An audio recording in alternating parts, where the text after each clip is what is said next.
Ignorance is the cause of this suffering.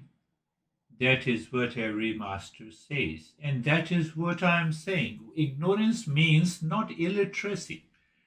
It means I have a wrong perception. There is an error in perception. Is there a water in the mirage water? The answer is no. So it is an error in perception. Is there a blueness of the sky? No. The blueness is absent in the sky, but it is an error in perception.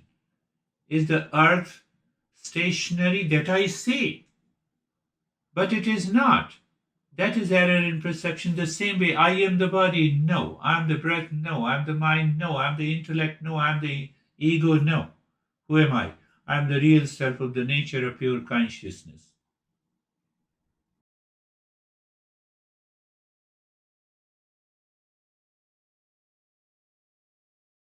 You're asking the same question. Why the self-inquiry is the best method to end the suffering?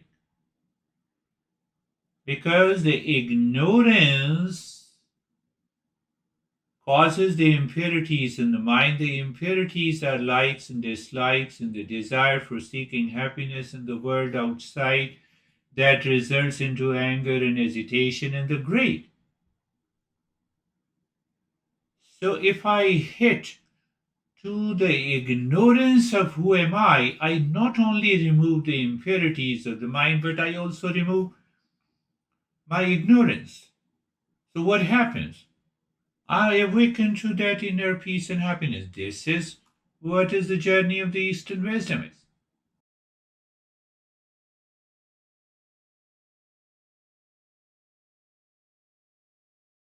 Same question. What is the definition of a self-inquiry? Can I say that when we start inquiring, let me put it in the other way.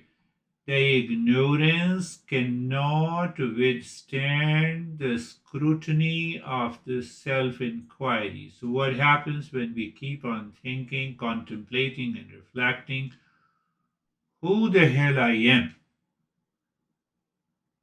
Beyond the conventional answers that we give in the society, in our profession, in our personal and professional life, we discover we are pure consciousness of the nature of peace and happiness.